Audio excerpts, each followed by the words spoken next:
एक 45 साल की माँ अपने बेटे की उम्र के दोस्त के साथ रिलेशन बनाती है, उसे अपना बॉयफ्रेंड मान लेती है और उसी बॉयफ्रेंड को एक तरीके से 5 लाख रुपए देकर कहा जाता है कि मेरे पति को इस दुनिया से वापस नर्क या स्वर्ग भेज दो, उसके लिए मैं तुम्हें 5 लाख रुपए देने को तैयार हूं। एक पति को एक बीवी किस किस तरीकों से मार सकती है, उस हर एक तरीके को ये औरत पढ़ती है, समझती है और फिर अपने पति पर ही एक्सपेरिमेंट करते हैं। आज इस डिकोडिंग क्राइम के जरिए आप जानेंगे कि एक बीवी अपने पति को नशा देती है, उसका गला घोटती है, फिर उसके प्राइवेट पार्ट को करंट लगाती है, फिर भी मन नहीं भरता तो लकड़ी से उसे मारना शुरू कर देती है। वो नहीं चाहती थी कि उसका पति अगली सुबह या कभी भी एक पल की भी सांस अपने शरीर के अंदर खींच सके। उस सांस को रोकने के लिए वो हर एक कोशिश करना चाहती थी कि पति अगली सुबह क्या अगले ही सेकंड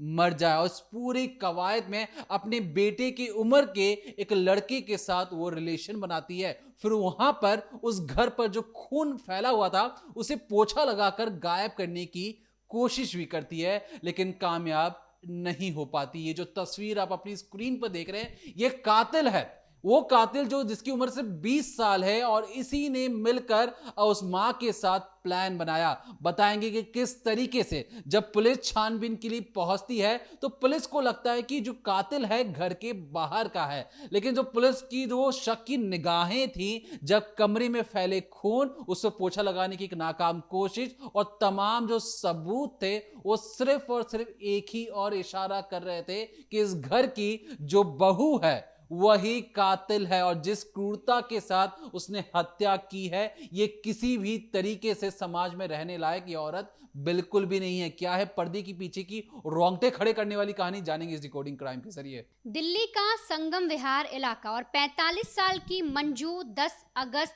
रात करीब 1 बजे के आसपास अपने फ़ोन से अपने बॉयफ्रेंड यानी 20 साल के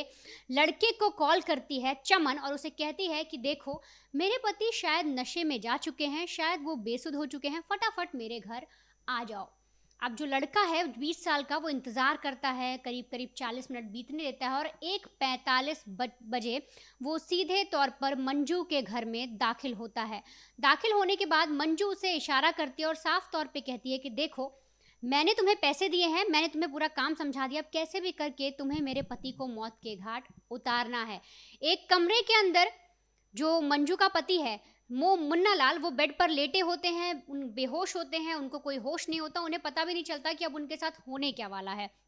उसी कमरे में बीवी खड़ी होती है और उसका 20 साल का बॉयफ्रेंड भी वहाँ मौजूद होता है, और इसके बाद वो एक रस्सी अपने साथ लाया था। रस्सी लाने के बाद बाकायदा वो मुन्ना लाल के गले में उस रस्सी को एक एक करके फंदा बनाना शुरू करता है, टाइट करता है, और एक एक करके वो एक जो रस्सी का सिरा होता है वो उसकी बीवी को पकड़ाता है और एक सिरा खुद पकड़ता है, और उसके बाद मंजू से कहता है कि देखो, अब तुम्हारा पति इसके बाद जिंदा नहीं रहेगा, फौरन इस रस्सी को खींच दो। और बॉयफ्रेंड की बात तुरंत मंजू मान लेती है और ठीक इसी तरीके से वो अपने जो पति उसका जो लेटा हुआ था बेसुध, वो रस्सी दूसरी तरफ से खींचना शुरू करती है और एक साइड से चमन उस रस्सी को खींच रहा था। ऐसे करते करते, क्योंकि जो मुन्ना लाल थे जिनकी उम्र 55 साल थी, जो बिस्तर पर लेटे थे, क्योंकि वो बेहोश थे, तो वो कोई एक्टिविटी नहीं कर सकते थे, वो खुद को बचाने का प्रयास नहीं कर सकते थे, उनकी बॉडी आप यूँ समझिए जिंदा लाश बन के पड़ी हुई थी, और दोनों के दोनों उसकी रस्सी खींचते रहते हैं और चेक करते हैं कि क्या जो उनका दम है, क्या जो उनकी जो सांसें हैं वो रुक भी रही हैं कि नहीं। और ऐसे करते करते जब वो काफ़ी देर हो जाती है तो मंजू खुद हाथ लगाती है, धड़कनों पे हाथ लगाती है, नाक के पास हाथ लगाती है और चेक करने की कोशिश करती है कि सांस बची है या नहीं। वो अपने बॉयफ्रेंड से कहती है कि शायद ये मर गया है, लेकिन जब चमन देखता है तो उसे डाउट होता है, और इसके बाद ये लोग यहीं पर नहीं रुकते। ये चाहते थे कि किसी भी तरीके से मुन्ना लाल की जो मौत है वो पक्की हो जाए, और इसीलिए वो बाकायदा उसकी जो बॉडी है उसको बिस्तर से नीचे उतारते हैं, और बिस्तर से नीचे उतारने के बाद जो वो एरिया होता है, आप यूँ समझिए जो फर्श का एरिया है बेड के पास और जो लिविंग रूम के बाहर, थोड़ा सा कमरे के बाहर, वहाँ उस बॉडी को खींच कर लाते हैं। अभी भी उसमें कुछ कुछ सांसें चल रही थी, और इसके बाद ये जो बीवी है ये इतनी जालिम थी मंजू, इसकी रूह यहाँ पर भी नहीं कांपती, ये तब भी सोचने पर नहीं आती, ये सोचती है कि मुझे अपने पति को और मैं कैसे तड़पा सकती हूँ। इसके बाद बकायदा ये एक लकड़ी लाती है, अपने बॉयफ्रेंड को एक वायर देती है और कहती है कि किसी भी तरीके से क्या हम इसके प्राइवेट पार्ट को जला सकते हैं या फिर हम करंट लगा सकते हैं, मैं इससे बहुत नफरत करती हूँ। और बकायदा ये सारी चीज़ें हो जाने के बाद एक वायर के थ्रू ये अपने ही हस्बैंड को इलेक्ट्रिक शॉक देती है, करंट लगाने की कोशिश करती है, जिससे उसका जो प्राइवेट पार्ट है वो झुलस भी जाता है। और फिर शुरू होता है इनका अगला प्लान, क्योंकि जब ये देखते हैं कि जो हाथ है वो अभी मूवमेंट कर सकता है, सांसें हल्की चल रही हैं, पूरी तरह से शख्स मरा नहीं है, उसकी बॉडी को पलटा जाता है और एक मोटा सा डंडा जो चमन अपने साथ लाया था, उस डंडे से उसके सिर पर वार किया जाता है। बहुत भारी वार करते ही जो खून था वो तुरंत ही बहने लगता है, बॉडी पर चोटें दी जाती हैं, हाथ पर मारा जाता है, पैर पर मारा जाता है। और पूरा का पूरा ये जो पूरा सीन था, ये बीवी अपनी आंखों से देख रही थी कि कैसे उसका 20 साल का एक बॉयफ्रेंड जो है वो उसके पति का कत्ल कुछ इस तरीके से कर रहा है। अब जब खून का जो पूरा तालाब था वो फर्श पर फैल गया था, हर तरफ खून था, दीवारों पर खून के छींटे थे, जो बेड था इस तरह से इन्होंने सर पर गहरा वार किया था कि जो खून के छींटे थे वो जाकर बेड पर भी छिटक कर लग गए थे। अब ये सब चीज़ें हो जाने के बाद पत्नी जो है वो अब अपने बॉयफ्रेंड को कहती है कि देखो सारा काम हो गया है, तुमने मेरे हस्बैंड को भी मार दिया, फौरन तुम यहाँ से जाओ, इसके बाद मैं आगे की चाल चलती हूँ। अब 1:45 पर जो बॉयफ्रेंड था वो गया था उनके घर पर और करीब करीब 3:15 के आसपास वो उस घर से बाहर निकलता दिखता है, यानी कि वहां से बाहर निकलकर वो अपने घर जाता है। अब इधर बॉयफ्रेंड चला जाता है, बीवी क्या करती है सोचिए, 3:15 पर जब इतनी देर तक वो लोग कत्ल कर देते हैं, कत्ल करने के बाद बीवी अपना अगला चाल चलती है और बाकायदा जो अलमारी घर में थी, जो बेड था, जो बिस्तर था, जो टेबल था, उसको खराब करना शुरू करती है, उस पर जो सामान रखे थे उन्हें फेंकना शुरू करती है, अलमारी खोलती है, उसमें से कुछ भी जो उसके थोड़े बहुत कैश था या सामान था उसे बाहर फेंक देती है, कपड़े बाहर फेंक देती है, बेडशीट इधर उधर कर देती है और उसके बाद खुद को भी कुछ ऐसा करती है कि उसे चोट लग जाए। और फिर ये सारी चीज़ें करने के बाद आप सोचिए 3:15 उसका बॉयफ्रेंड गया था, 3:15 से उसने पूरा ये ढोंग किया और करीब करीब 2 घंटे के आसपास आप समझ लीजिए, उसके बाद 5 बजे वो पुलिस को कॉल करती है। सुबह सुबह तड़के 5 बजे पुलिस को न्यू दिल्ली संगम विहार की पुलिस को एक कॉल जाता है और कहा जाता है कि आप फ़ौरन मेरे घर आ जाइए, जो मेरे पति हैं वो कुछ रिस्पॉन्स नहीं कर रहे हैं, मुझे कुछ समझ नहीं आ रहा, मेरे घर में बहुत सारे लोग आए थे, उन्होंने मेरे साथ बहुत गलत किया, मेरे पति को शायद मार दिया, आप जल्दी आइए, यहाँ पर बहुत बड़ा एक कांड हो गया है। अब दिल्ली पुलिस जो ये सारी चीज़ सुनती है वो फ़ौरन उस जगह पर पहुँचती है, जब एड्रेस दिया जाता है उस घर पर पहुँचती है संगम विहार के। अब जैसे पुलिस उस जगह पर पहुँचती है तो सबसे पहले बीवी की हालत देखती है, वो उसका रो रो के बुरा हाल था, बीवी के शरीर पर कुछ स्क्रैच भी लगे थे। अब वो कैसे लगे थे, क्योंकि बीवी ने खुद ये सारा ढोंग किया था, तो कुछ स्क्रैच थे, वो ऐसा दिखाने की कोशिश करती है कि उसकी भी लड़ाई हुई है, जो रॉबरी करने आए थे या जो भी लोग घर में गुंडे घुसे थे उसके साथ। अब फौरन वो लेकर जाती कि सर देखिए मेरे हस्बैंड को क्या हो गया, उन लोगों ने मेरे हस्बैंड के साथ क्या कर दिया। अब जब पुलिस उस क्राइम सीन को देखती है तो उन्हें दिखता है कि एक जो कमरा है और जो हॉल का जो एंट्रेंस है वहां पर बकायदा खून का आप यूँ समझिए तालाब बना हुआ है फर्श पर, पैर रखते ही आप यूँ समझिए उनके जूते जो थे वो खून में सन गए। इसके अलावा जो शख्स है वो औंधे मुंह गिरा है, सर पर बहुत तेज उसकी चोट लगी हुई, खून खून सा दिख रहा है, उसकी जो बॉडी है वो चोटिल दिख रही है और जैसे उसको उठाने की कोशिश की जाती है तभी वो जो शख्स है वो रिस्पॉन्स नहीं करता, फ़ौरन उसको एम्स ले जाया जाता है। एम्स में जब डॉक्टर देखते हैं तो बताते हैं कि इनकी मौत तो पहले ही हो गई, आप लोग लाने में बहुत लेट कर दिए। अब यहाँ तक पुलिस को लगता है कि एक शख्स की मौत हो गई है, रॉबरी का केस है, पूछताछ की जाती है उस लेडी से, सबसे पहले सवाल किया जाता है, पूछा जाता है तो बताती है कि सर मेरी उम्र 45 साल है, जो मेरे हस्बैंड थे मुन्ना लाल उनकी 55 साल थी, हमारा एक बेटा भी है, वो इस वक्त कावड़ लेने गया हुआ है और मैं और मेरे पति घर पर अकेले थे और रात में अचानक से दरवाज़ा खुला था, कुछ बदमाश घुस आए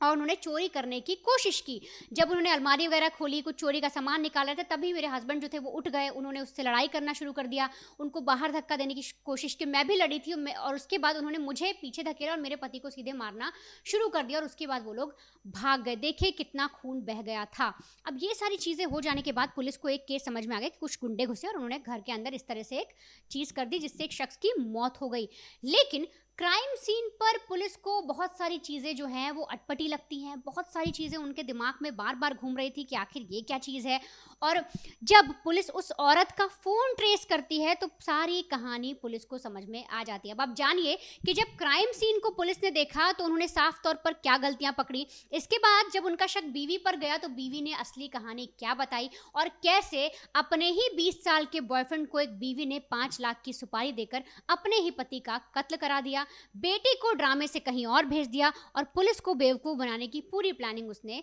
तैयार कर रखी थी। मैडम ने अपना होमवर्क तो अच्छे तरीके से किया था कि किस तरीके से, कब और किस तरीके से कातिल को घर के अंदर बुलाना है, लेकिन पुलिस के सामने मैडम की जो स्क्रिप्ट थी वो एक तरीके से नादान साबित होती है। जैसे ही पुलिस आती है, लाश के आसपास जिस तरीके से देखा जाता है कि खून का पोछा लगाया गया है, तो पुलिस का सबसे पहला शक ये जाता है कि कोई इस कमरे में जरूर था जो ये चाहता था कि इस खून को पोंछा जाए, हटाया जाए, क्योंकि अगर कोई इंसान मरेगा तो या कोई चोर आएगा तो मारकर निकल जाएगा, वो घर की साफ सफाई नहीं करेगा, खून को छुपाने की कोशिश नहीं करेगा। और लाश के पास जो खून था उसमें दिख रहा था कि किसी कपड़े से उसे पोंछा गया है। अब सबसे पहला शक, खून को पोंछने के लिए घर का ही कोई शख्स होना चाहिए। अब यहां पर जब पुलिस आसपास की सीसीटीवी फुटेज को खंगालती है तो एक शख्स उस घर में आता हुआ नजर जरूर आता है। अब ये शख्स कौन था इसके बारे में कोई बताने को तैयार थी नहीं मैडम। अब यहां पर क्योंकि जो मैडम की जो गतिविधियां थी वो संदिग्ध थी, और इसलिए उसके फोन कॉल्स और उनके चैट्स जो सोशल मीडिया पे थे हर जगह खंगाला जाता, तो पता लगता है कि मैडम अपने इसे आधी उम्र के एक लड़के के साथ लवी डबी वाली बातें कर रही हैं। और ये जो लवी डबी वाली जो बातें हैं ये बहुत हद तक आगे बढ़ चुकी हैं, ये एक तरीके से रिलेशन बनाने की बातें हो रही हैं, और यहां पर वो बातें हो रही हैं जो हस्बैंड और वाइफ के बीच में होनी चाहिए। अब यहां पर पुलिस का सबसे पहला शक गया कि लड़का है तो है कौन। उस लड़की की जब कुंडली खंगाली जाती है और उस सीसीटीवी से मैच करवाया जाता है तो पता लगता है कि अरे ये तो वही लड़का है, मतलब घर के अंदर आने की एक तस्वीर आ चुकी थी। अब यहां पर उस चैट में और कई जगह पैसों को लेकर लेन देन की बातचीत हो रही थी। जब दिल्ली पुलिस अपने महिला कांस्टेबल्स और उन सबको बुलाती है और बोला जाता है कि इन्हें लेकर चली थाने, पूछताछ करनी है, शक हो रहा है, जब मैडम से पूछा जाता है कि आप सच बताइए, क्योंकि जो भी सबूत हमें मिले हैं ना आपकी स्क्रिप्ट के अकॉर्डिंग, और आपने सबूत मिटाने की जो नाकाम कोशिश की है उसमें आप फेल हो गई हैं, आप पकड़ी जा चुकी हैं। पुलिस भी एक कहानी बना रही थी और उस कहानी में मैडम इस तरीके से फंसी कि मैडम ने कहा कि हाँ, मैंने ही अपने पति को मौत के घाट उतरवाने के लिए पैसे देने की बात रखी थी, और ये जो पैसे थे मैंने अपने पति की मौत की कीमत लगाई थी 5 लाख रुपए, और मुझे लगा कि मैं 5 लाख रुपए किसी बाहरी शख्स को क्यों दूं, जब मेरा जो बॉयफ्रेंड जो 20 साल का है, जो मेरे बेटे की उम्र का ही है, जब मैं उसे ही माला माल कर सकती हूं और वो पैसा घूम फिर के मेरे पास ही आएगा, तो मैं उसे ही पैसा देना चाह रही थी कि वो मेरे पति को मौत के घाट उतार दे, और इसलिए मैंने 5 लाख रुपए देने की बात कही। जब पुलिस वाले ने पूछा कि क्या आपको डर नहीं था कि आपके बेटा या घर वाले कोई आसपास होंगे, तो उसने इसके लिए भी चाक चौबंद व्यवस्था कर रखी थी। उसने कहा कि क्योंकि जो मेरा बेटा है वो भक्ति भाव में लीन रहता है, और क्योंकि अभी कांवड़ यात्रा चल रही थी, और इसलिए मैंने अपने बेटे से कहा कि बेटा जाओ, कांवड़ यात्रा में जाओ, घर पर हम बूढ़े माँ बाप हैं, हम अपना ख्याल रख लेंगे, तुम्हें भी अपनी भक्ति दिखानी है, कांवड़ यात्रा करके आओ। और जैसे ही बेटा घर से जाता है, माँ को लगता है कि जो पिता है अब असहाय हो चुका है, अब इसकी देखभाल करने वाला या रोकने टोकने वाला कोई नहीं है, और वो जैसा चाहेगी उस तरीके से इसका कत्ल कर सकती है। और इसलिए कत्ल वाली रोज वो 20,000 रुपए अपने बॉयफ्रेंड को देती है और कहती है कि चुपचाप मैं रात के 10 बजे खाना बना के रखूंगी, नशीला पदार्थ मिला दूंगी, वो नशे में हो जाएंगे, वो सो जाएंगे, इसके बाद तुम दबे पाओ आना, जिस तरीके से तुम मेरे दिल में आए थे उसी तरीके से मेरे घर पर आना रात के 1 बजे, और वहां पर कत्ले आम मचा देना, और उस जगह पर मैं खड़े होकर देखना चाहती हूं कि मेरा पति किस तरीके से इस दुनिया को छोड़कर जाता है। जब उसका बॉयफ्रेंड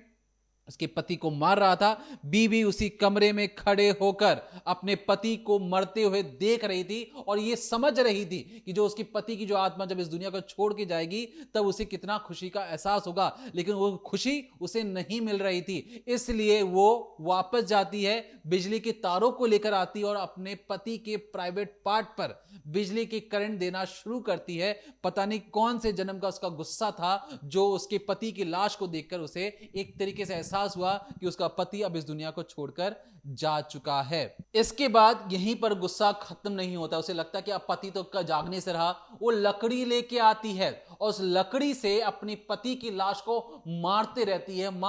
है। उसे लग रहा था कि जो पति ने उसे जुल्म सितम ढाया है अब वो इस दुनिया में नहीं है कि उस पर वापस वार कर सकता है, और इसलिए पहले खाने में नशा दिया, फिर उसका गला घोटा, फिर तीसरी बार उसके प्राइवेट पार्ट पे करंट लगाया, शरीर के अलग अलग हिस्सों पे करंट लगाया। उसके बाद लकड़ी से उसे मारती हुई चली गई बीवी, और वो खड़े होकर आसपास देखती है कि जो मेरे पति है अब इस दुनिया को छोड़कर जा चुका है। और इसके बाद उसे किस तरीके से, जिस बच्चे के सिर के ऊपर से उसने बाप का साया हटा दिया, अब वहां पर उसे खड़े होकर ऑस्कर लेवल एक्टिंग करनी है, अपने परिवार से झूठ बोलना है, अपने बेटे से झूठ बोलना है, पुलिस वालों से झूठ बोलना है, मोहल्ले वालों से झूठ बोलना है, और इस तरीके के आंसू बहाना है कि हर किसी को लगे वो खुद एक विक्टिम है, उसकी खुद बाल बाल जान बची है, और जो पति है उसकी आपाधापी में उसकी जान निकल जाती है। अब यहां पर जब पति की मौत हो जाती है तो जो चमन है, जो 20 साल का लड़का है, कायदे से वो मैकेनिक था और बगल के ही घर पर रहता था, और अक्सर ये घर पर आंटी आंटी कर कर आता, और आंटी आंटी कहते कहते ये कब इसने लव यू बोलना शुरू कर दिया, कब इसने रिलेशन बनाना शुरू कर दिया,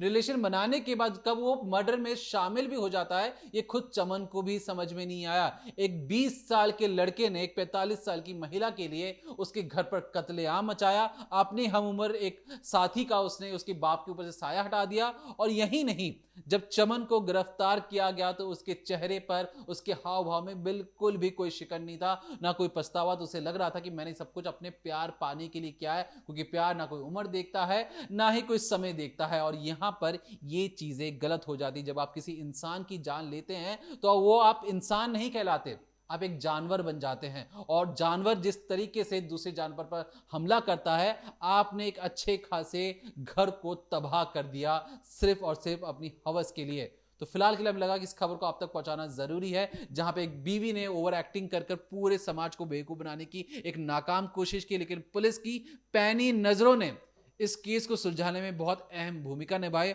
और पत्नी और खुद उसका 20 साल का बॉयफ्रेंड सलाखों के पीछे है। कोर्ट में मामला जा चुका है, लेकिन उस बेटे का क्या, जिसकी अब मां जेल में है, बाप इस दुनिया में नहीं है, कांवड़ यात्रा में गया था, और जब वो कांवड़ यात्रा से लौटा तो उसने देखा कि घर पर अब कोई नहीं है, ना मम्मी है ना पापा है, वो बस अकेले रह गया है। ऐसे में सोचिए उस बच्ची की जिंदगी अब किस और जाएगी। तो फिलहाल के लिए देखते रहिए decoding crime, Monday to Friday शाम 7:30 बजे, ओनली ऑन क्राइम तक।